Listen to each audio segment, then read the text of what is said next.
Hi, my name's Dee and welcome to Sunchild Tarot. Now this is what I call a waxing moon reading, and we are looking at what your sign, the sign in the title below, wants to look at increasing as the moon waxes towards the full moon. Bear in mind, we're just coming off the back of the new moon in Capricorn with a solar eclipse, and the effects of a solar eclipse can last up to 6 months. Now, I can say that this is a general reading. It's a specific question, what to increase. So if there are any roles, they could be reversed. But these are generally quite self-focused readings, quite based on the querent, based on the sign in the title below, because this is a bulk introduction to save time. And I'll put a timestamp in the description if you want to watch more than one to get past all my waffle, because you want to watch more than one. You want to look at your sun, your moon, and your rising sign, and maybe look at them through the filters of that, your outward personality, your inward emotions, and the person that you are becoming. So, with no further ado, I'll bring up the cards. Scorpio, this entire spread seems to be about setting boundaries, as put by the Boundaries Oracle card, and declaring your own power, setting your own territory. We have the King of Wands that progresses into the Emperor. This is something that you have to plan to do. We start with the Three of Wands, and we also finish with the Three of Wands. If you notice my little, little shuffle video, you'll notice that 2 cards wanted to come out for this end bit. This definitely looks to be like it's all about interpersonal relationships. You need to plan with various aspects of yourself or your team, your family, your group, whatever that is, to say, right, here's where we set the limits. Someone does not cross over this boundary. We have the Three of Wands here, all about waiting for your ships to come in. We've got the Trinity. We've got the Trinity of Hecate as well, Mother, Maiden, and Crone. So it's bringing forces together and waiting for results for the ships to come in, but that is through your own efforts and your own planning. Remember, the Two of Wands can be very much about planning.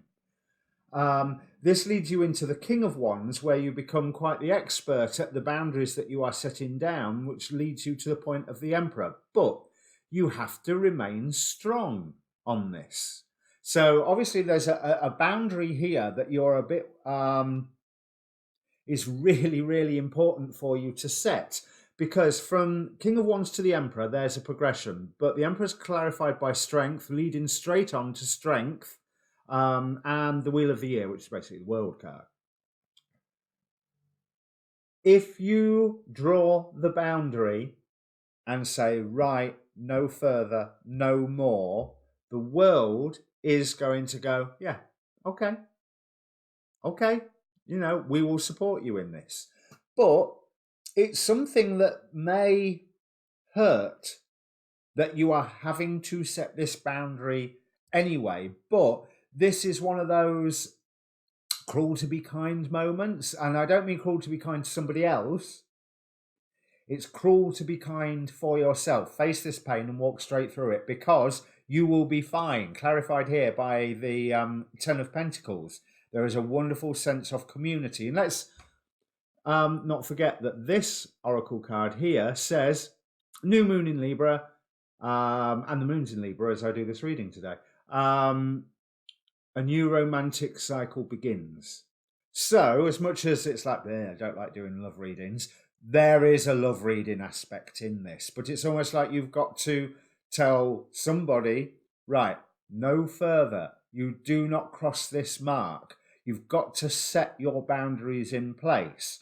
So one would assume that's different or is a different person to this new romantic cycle begins, unless it's setting rules in a relationship that is still not quite balanced.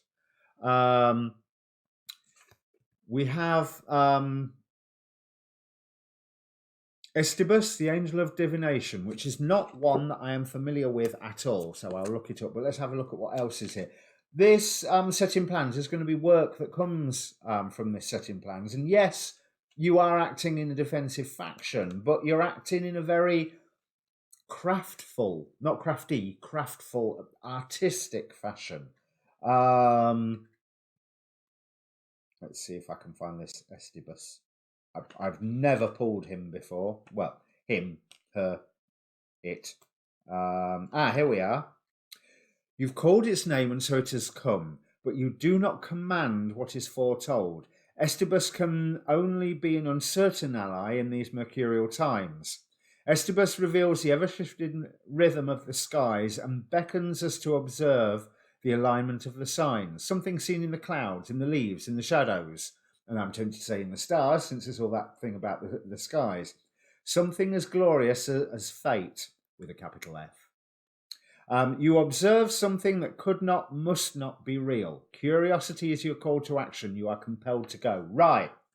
So, as a result of you drawing these boundaries, there is something that you are seeing that, yeah, the boundaries themselves hurt that you're having to do it, but you're in an okay place because of it. But it alerts you to something that fires up. That explains the second three of wands. That fires up your curiosity. Your, ooh, what's that? Where do we go with that? So by setting these boundaries, I do feel you've got to be strong with these boundaries, but it's taking you to a really, really good place. And your domestic environment is not threatened by this at all, because as I say, we've got the Ten of Pentacles here, the Six of Cups here, which on this card is children playing by a pool. So there's that new beginning essence with the children. But as you know, the Six of Cups is a nostalgic family time. But I'm really drawn to the water coming out of this pump at the back. So there is refreshing emotional change coming with this, but it's only after you've put the work in. But you can be really you can have fun with this, even though it hurts. It's going to take you through this Three of Swords. It's almost like it takes you through a doorway or a portal to a whole new area of life. So I've got a funny feeling that maybe if you hadn't set these boundaries here, you wouldn't be getting all of this enjoyment from the Ten of Pentacles and the Six of Cups. So keep working at it. You've got the strength and you need to use that strength. It'll hurt to start off with, but then you're going to end up being really chuffed where you go, because the Lovers card, what I'm picking up from this is the angel at the top. So this is a divinely guided. If you put the effort in, spirit will return, will repay your effort. You don't have to cut everything out. You just have to be seen to be able to. All right. So I hope that makes sense for you, Scorpio. If it does, do please comment down below. Please subscribe while you're there. Stay tuned for your full moon reading. So click the notifications bell so you get your full moon reading. Thank you for everyone who's subscribed so far. That is never easy to say. But in the meantime, be strong, set your boundaries. You'll be fine. It ain't going to hurt anywhere near what you think it is. And for a little bit of pain, there's a lot of gain here. All right. Cheers.